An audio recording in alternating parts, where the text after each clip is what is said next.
Welcome to the True You Show Season 3. My name is Alexandra Deubner. I'm a transformational coach from Vienna, Austria, and I'm hosting this show to help you get the motivation, inspiration, and the tools to courageously create success, freedom, and happiness, doing what you truly love, especially in these crazy times. I so believe it's possible, and I know that Robert Mack, our special guest today, agrees as well, right? I do indeed, for sure. So happy to have you with us, Robert. Let me quickly introduce you, yeah? Rob, you are an Ivy League educated positive psychology expert, a celebrity happiness coach, and also a celebrity love coach, which is even better for my audience, I think, and a published author. And your work has been endorsed by Oprah, by Vanessa Williams, and many others, and you've been featured in all the big magazines and shows. It's just incredible. So I'm so happy to have you here with us today, Rob. I'm so happy to be here. I feel so blessed to be connected with you and your phenomenal audience. So thanks for having me. Yeah, it's my honest pleasure. And we want to know it all, or as much as possible in just 30 minutes. So first of all, can you share a little bit of your personal story on how you managed to finally follow your true calling? Yeah, so I found it the long, scenic, indirect way, mostly through failure. I was a very unhappy kid. I always thought I would grow out of my unhappiness, but I just became more depressed. And I got to a place where I was seriously suicidal. And that was despite doing well in school and doing well in sports and even having a few friends along the way. I even made some money along the way. But I was just becoming more and more depressed and got to a place where I was thinking about suicide dozens of times a day, more than I was thinking about anything or anybody else. So I decided to do some research and I decided I was going to slash my wrist. So I went to the kitchen and I got a kitchen knife and I went to ram it into my wrist, but I had the most unexpected and inexplicable experience when I rammed the knife into my wrist. And that is that for no real good reason, without anything in my external conditions or circumstances changing at all. I mean, I had a good life. I just felt this peace and love and joy kind of wash over me.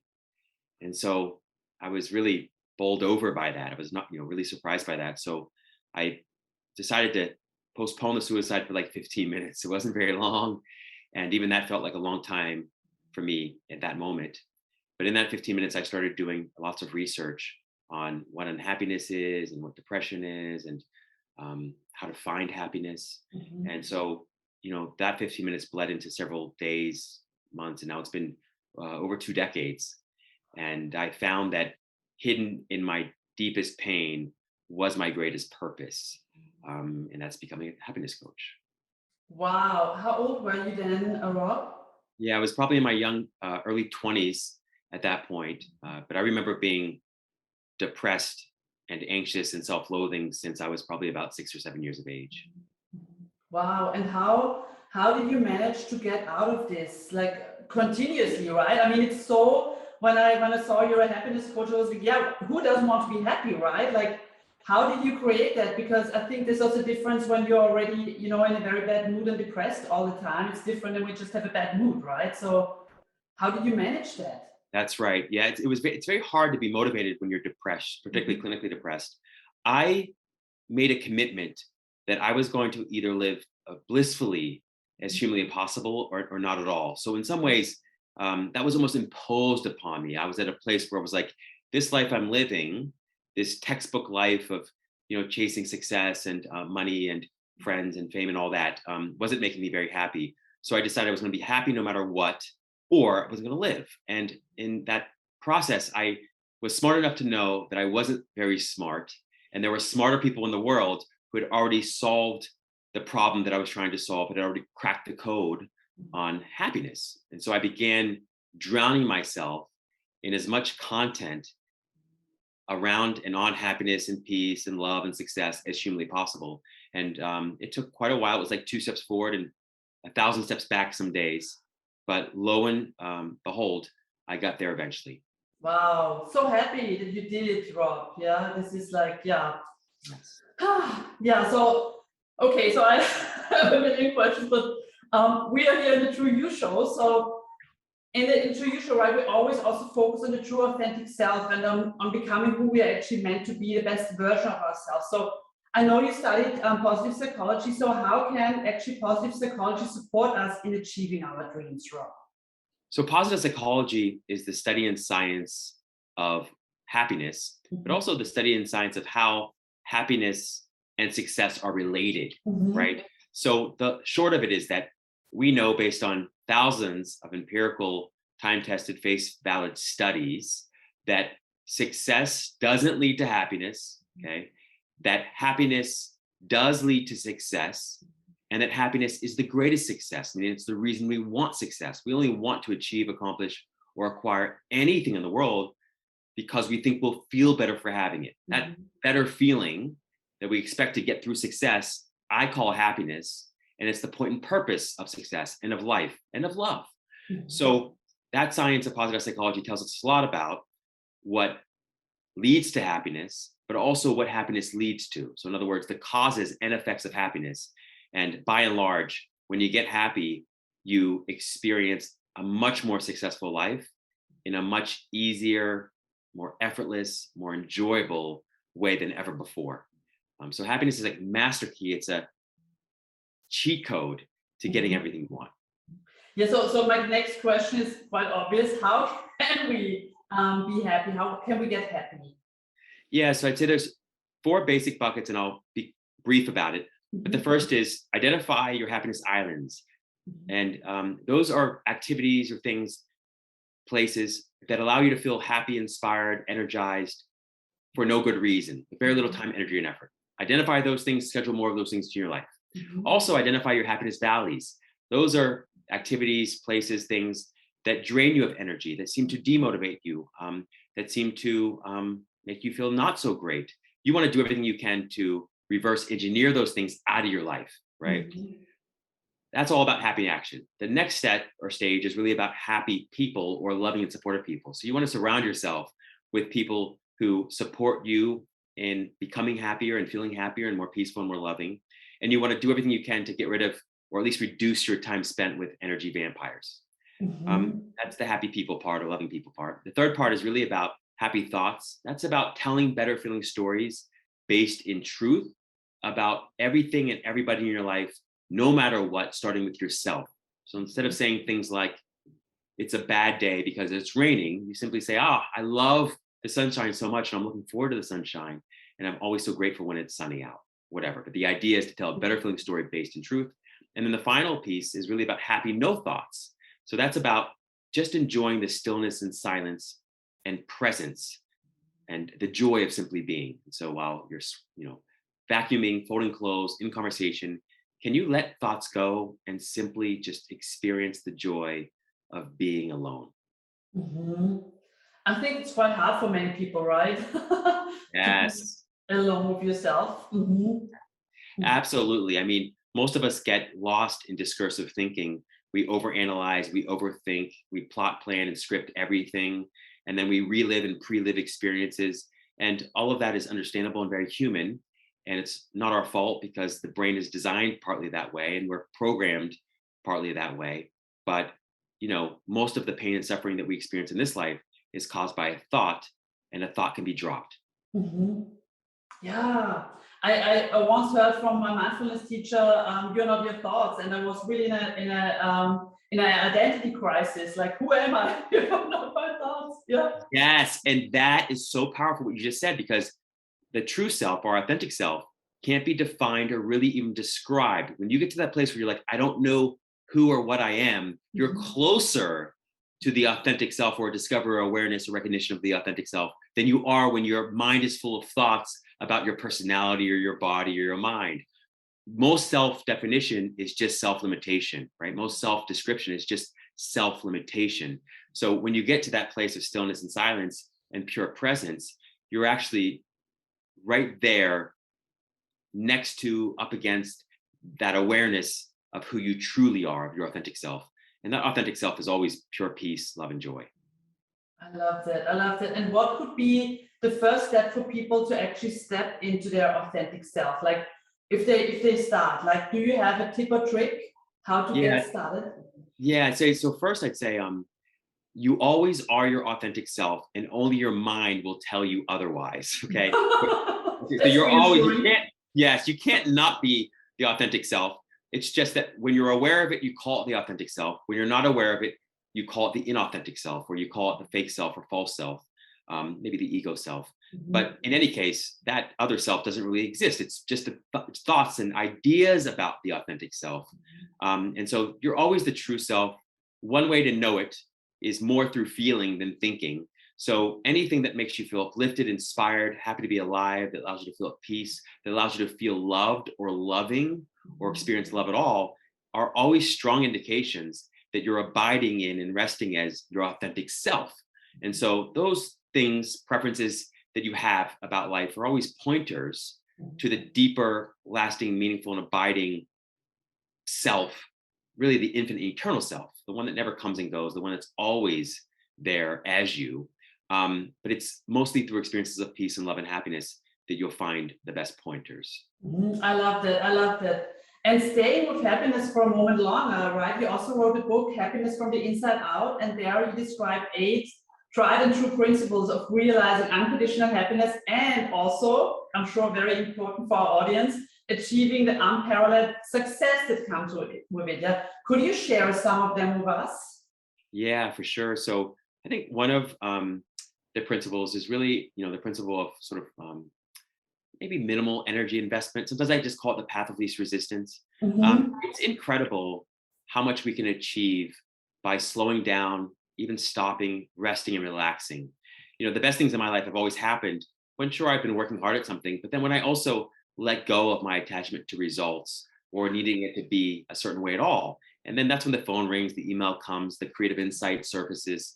So I'd say you're wanting to do what you can to take the lazy, intelligent approach to achieving whatever it is you want to achieve.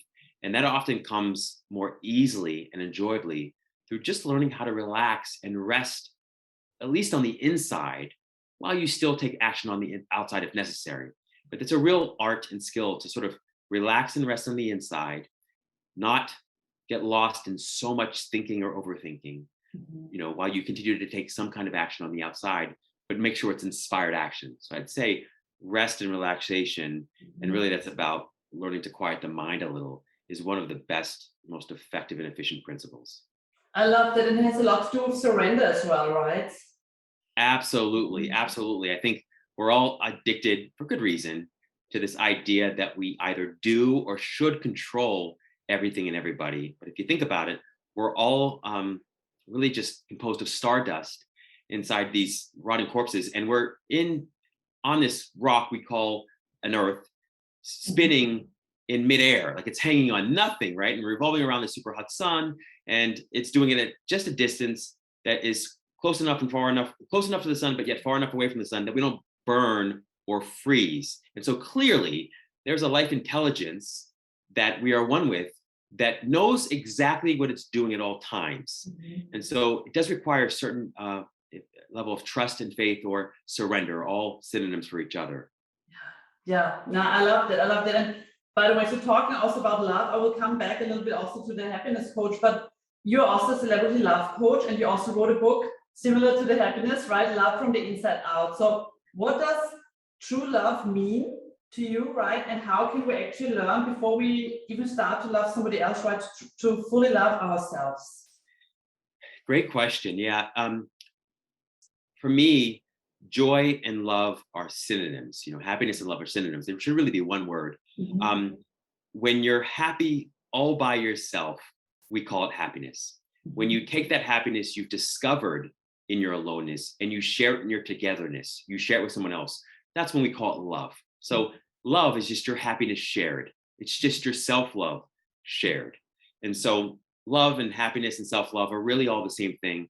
Ultimately, it's something you discover is not only within you, but it is your true nature. It is your true self. When you are tapped in, tuned in, turned on, your mind is quiet, cool, composed, and calm. You are already showing up and manifesting as peace, love, and happiness. And that peaceful, loving, happy energy is incredibly attractive, both in terms of other people and in terms of opportunities. And so when you get or become more peaceful, loving, and happy, or recognize that you're always true peace, love, and happiness, you attract opportunities and people in ways that you couldn't or didn't think you could before, and you do so effortlessly and enjoyably. So yeah. Yeah, I love that. And is there any tip or advice you would give to our audience, like how we like a first step, how we can learn to love ourselves fully or more? Yeah. Yes, for sure. So I'd say the first step is to focus on the things about yourself that you like already. You maybe don't love them, but you like them. It could be your little toe. It could be that you have a good heart. It could be that you're trying to love yourself. But keep a list of those things. You can call it a self-love journal if you want, or a book of self-appreciation.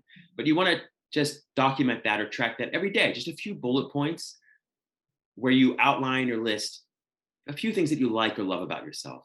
Stay off of the things that you don't love about yourself that you find are unlovable. That's one of the things I discovered. And if you can do this thing where you just stick to or focus on what you love about yourself, both in terms of this journal, but also in terms of conversations with yourself and other people, and stay off of all the topics or themes or elements or traits that you don't love. Just don't give them any attention. Don't feed them any energy.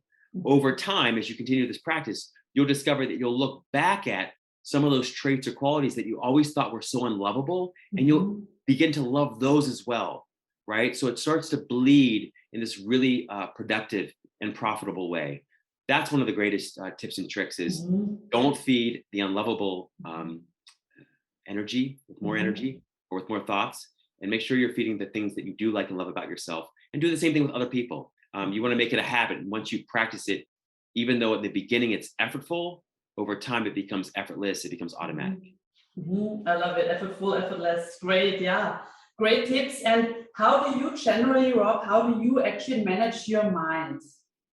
Yeah. So one of the best tips and tricks and principles I've ever discovered is a micro meditation. So I didn't start with micro meditation. For me, I started with a desire to simply feel good and to feel good for its own sake. And so in the beginning, it was just, yes, I can complain and I can worry and I can talk about everything that's going wrong, but the law of flotation wasn't discovered by contemplating the sinking of things, right? In other words, happiness won't be discovered or felt or found by focusing on the unhappiness of things, right? Same thing with love. You can't focus on the lack of love and experience a feeling of love or being loved or being loving.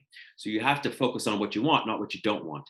So that was the first thing, which was just simply being less tolerant of non-constructive or unconstructive thoughts. Like instead of vetting thoughts based only based on whether or not they were only true, I also based them on whether or not they were helpful and supportive in terms of me feeling or attracting or achieving what I wanted to achieve or feel or experience, right?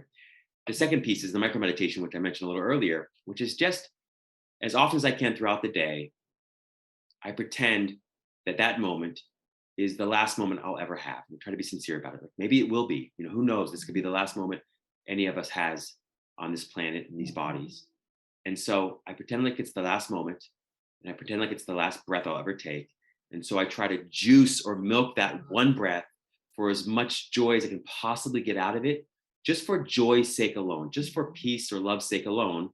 And you can do it best if you breathe from the stomach. So if you breathe from the stomach, you induce a relaxation response, let all your thoughts go, and really try to get the most joy you can out of that single breath and moment. And if you can do it as often as you can remember throughout the day, you'd be surprised that it'll become pretty effortless. Within about 22 to 66 days, the brain rewires itself to do it a lot more automatically. Wow, so that's really powerful, and it has like an abundance of possibilities in it, right? Not only are you in the presence, but you're also valued in your life, right? That's right. And then the magic of it is that by doing less, you accomplish more. So you become more creative, efficient, effective. You enjoy more. People feel your authenticity. You sort of register as more confident, as more solid, as stable and emotionally regulated. You find yourself being more cognitively agile. In all ways, it enhances your subjective experience of life, but also your objective experience of life, meaning that it tracks successful conditions, circumstances, and outcomes. I love that. And there's so many more questions I would like to ask in this direction. Where shall I start? So it's so cool. So Also, because I think this is something that our audience will be really interested in as well, because in the beginning you also talked about failure, right, and failing forward. And I think that's also for many people the problem, right, that we stay stuck because we're afraid of making a mistake of failing. Do you have any advice on how we can get rid of the fear of failing? Yeah, I think it's there's no failure, there's only feedback. That's a Mm. great way to think about it. The other way to think about it, and you've probably seen this meme or something like it, which is I never lose. I either win or learn, Yeah. right? So you never fail. You Mhm. either win or succeed or learn. And as long as you're learning, that is a form of success. And you'd be surprised that the failures you've had are perfect setups for success, right? And so there is no rags to riches story without rags. There is no, overcoming story without having overcome something. So the failure plays an incredibly important role. For one, it teaches you a ton. Things that will be much more valuable when you are successful, right? So if you make some mistakes with money before you have a whole lot, that's better than making a whole lot of mistakes once you have lots of money, right? You lose it all. Yeah, true. So yeah, so lots of the other piece of it is that failure forces you to slow down, stop, and reprioritize what's truly important. And Mhm. that's really critical. It's easy to become spread thin in this life, to overextend yourself, to get overscheduled, but essentialism is just critical. The other final piece around failure and adversity is that it also causes you to not just reprioritize your life, but reprioritize the people and relationships in your life. And so Mhm. the weakest relationships get weeded out, and the strongest relationships become even stronger. And so you find that your network and your relationships are built in a much healthier, more productive, hopefully enjoyable way. Oh yeah, I love that. I love that approach also, right? And yes, weeding those out that are not supporting us in any way. Yeah, like negative energy. And so you managed, right, to become a very successful celebrity happiness and love coach. How did you actually become so successful, right? What is your secret sauce? Is there anything, any tips or tricks you would like to share? Not that everyone wants to become a celebrity happiness coach, but generally, right? Because you're standing out of the norm and out of the mess, and you made it, so to say. Yeah. What Yeah. is the success, Rob? Yeah. So I don't know if everyone will love this, but I'm going to tell you the truth. Okay. So, Please. yes. So the truth is that in the beginning, I never intended to make a business out of happiness or out of positive psychology. In the beginning, I was just truly, sincerely wanting to be happy and to be as happy as humanly possible. Okay. Mhm. And I was sort of content at the time with paying the bills through other ways. Mhm. I was not content with doing things or working jobs that I hated.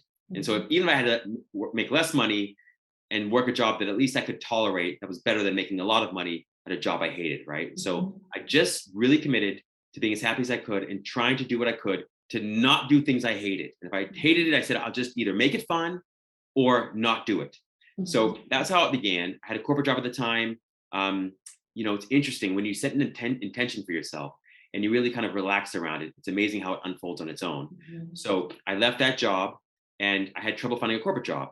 And I was walking along this road in South Beach, and a modeling agent come up to me and said, "Hey, have you ever modeled?" I thought for sure he was just, pulling my leg or teasing me or something. And I thought it was a joke. And I said, "No, I'm probably not the best person for that." And then about a week later, it happened again. So I then, because I needed the money and I wasn't able to pay the rent, I took this modeling job. Well, the long and short of it is that I ended up working as a model and actor for about 10 years, which Wow. mostly meant I was unemployed. And during that time, I was reading every book I could. I was having conversations with people about happiness, only from a place of pure authenticity, because I wanted to be happy and I like seeing other people happy. Mhm. In the process, I people encourage me, Rob, you should just set up a little practice, charge people, talk to them about happiness. Maybe you should, write some of your notes and share those as books or whatever. And so slowly but surely it built up. And then I got a call from an entertainment company. I would do a TV show or two. But the truth of it is that I was probably one of the worst people ever at strategically thinking my way through setting up business. I've never done any of it, quote unquote, the right way or the textbook way. I've tried it a couple times. It never worked for me. My life has been one that has been lived by grace alone. It's simply through my authenticity and sincerity around being happy and wanting other people to be happy and trusting and having faith that if I can live the message of being happy and be the change that I want to see in other people, that there will be something attractive and magnetic about that. And I'll be led into increasing success, abundance, prosperity, and satisfaction. And that's been largely what's happened. So I'm not sure if that is really satisfactory for people, but that's my life. Yeah. I love that. Thank you so much for sharing also authentically and honestly, because I only want the real answers, right? And it's actually so refreshing, right? Because I also see this with my clients when they then change their career, and I think there's no, like, for many people it's not the direct line, and so you're a great example that there, you know, the path can lead, you know, in various directions before you actually, and who knows where you will be in 10 years, right, Rob? Well, Alex, it's so beautiful. You give me shivers when you say that. I mean, this whole conversation has been a soul touching one for me, just the way that you show up in the world. And that is so true. Like I went and I got an MBA at some point in time and stuff, or went and did MBA coursework and all that. But that being said, I know so little about business. You know, I've learned a lot, I've read a lot of books, but so many things people have told me to do, I would occasionally do. It'd be terrible, epic failures, and I'd be miserable the whole time. Other things that they say, don't do that, it would work out or not. And so I've just learned that I have to trust and lean into this life intelligence that seems infinite, that can hang the earth on nothing, that somehow beats my heart and causes my lungs to breathe. You know, make sure that the spring comes and the sun keeps shining. Whatever that is, Yeah. I just have implicit trust in, despite, you know, moments when I don't, but implicit trust in that. And so it's just led to some really miraculous experiences in my life that I really can't explain other than by calling them grace or divine intervention or just happiness unfolding in new ways. Would you like to share one of those moments, Rob? Yeah, for sure, for sure. So you know, a good example is like for a long time, for a while, I got the idea that TV could be this really powerful medium for inspiring people and sharing peace, love, and happiness. That it didn't have to always be dark and uncomfortable and unsettling and violent and you know, sort of like only entertainment. It could also be helpful and, you know, really nourishing for people. So I tried for several years to pitch a TV show, and then at some point I got to a place where I sort of realized that maybe either people weren't ready for it or it wasn't the right avenue for me. So I said, and I also realized, you know, I just got into this business to help people be happy. I don't, whether it happens on TV or whether it happens in the comfort of my own living room or it happens on a sidewalk with a stranger. I mean, does it any of that matter? Like that just feels like so ego driven and it's not making me happy. So I let that go. And so interestingly enough, I'm at an airport one day and there's this woman and she's a good friend of mine now. And she was in the corner sad. She had a cute little puppy and I didn't know her at the time. And I just went over because I felt she was sad and I wanted her to know she was comforted and, you know, she wasn't alone. So I talked to her for a while. We kept in touch. And about 10 years later, she calls me one day and says, "Hey, Rob, what'd you say you do again?" Because I never really used to talk about what I did much. And she's, "What'd you do again?" I said, "Oh, I kind of work as a happiness coach." She's like, "But you work with celebrities and stuff, right?" And I'm like, "Yeah, you know, I mean, in my eyes, everybody's a celebrity. But yes, I also work with popular people." And she said, "We're doing this TV show and I think you should interview for it." And I'm like, "Really?" I was like, "I don't know if I want to do that. I think I just want to help people be happy." She's like, "Well, that's the idea." So lo and behold, I did a show on E for 2 years called Famously Single. And that led to a show on OWN that I did. And then it led to another morning show. So it's just like that. Like you think those things would happen by networking and plotting and planning and doing all the right things, but it wasn't. I just was connecting with this very sweet, loving, authentic person who 10 years later happened to be doing something that was perfectly aligned with what I was doing. And it just allowed me to move into a space that I couldn't have ever gotten to on my own. Right. Oh God, such a beautiful story. I'm glad that I asked it. I was like, Yeah. I mean, my such a whole life has beautiful been like that. Yeah, so powerful. And again, moving back to, and these are also like my three mantras, right? Trust, surrender, and faith. It's like it all flows. Yes, that's exactly right. And it can be really tough. You know, the brain likes to force you to do things and take action, and it will always cause you to doubt. And that's why it's hard to really have faith and to surrender and have trust if you live your life mostly through your mind or through your head. Like the brain, the mind is an incredible instrument, but it makes a much better servant than it does master. If you can be a little more heart-centered, and by heart I mean spiritual heart, and spend more time getting to know your authentic self and living from that authentic self, it's amazing how you don't need to go through each letter of the alphabet in order to get from A to Z. You can just sometimes jump straight to Z, and you can script that if you tried. Yeah, so beautiful. And I could continue talking with you for hours, Rob, but we're unfortunately coming to an end for now. But I just make it a direct offer if you come back from our next summit with more questions. I would love that. I live for these conversations. I'm just so grateful to be connected with you. You're such a light. Same. I love it. And Rob, you also have a gift for our audience, right? Would you like to share? Right. Yeah, so I have a few chapters from my first book, Happiness from the Inside Out, The Art and Science of Fulfillment. The foreword was written by Vanessa Williams, very gratefully and very graciously of her. And we have a few chapters from that book I want to give away for free. So folks can go to my website at coachrobmack.com. There, we are updating the website. So if you find that the opt-in page isn't there, you can always come back later or just send me a message through the website and I'll make sure you get those chapters from Happiness from the Inside Out. Perfect. And I'm just saying it here, I'm going to buy a book right away, right after this podcast. I will send you one. Oh, cool. That's so kind of you. I didn't want to, but thank you very much. I can't wait to read it. And you're amazing. Thank you so much, Rob, for your time and your energy and for what you're doing in this world. You're making such a difference. It was a pleasure to have you with us. I have so much love and appreciation for you and for what you do, Alex, truly. So thank you for including me in the conversation.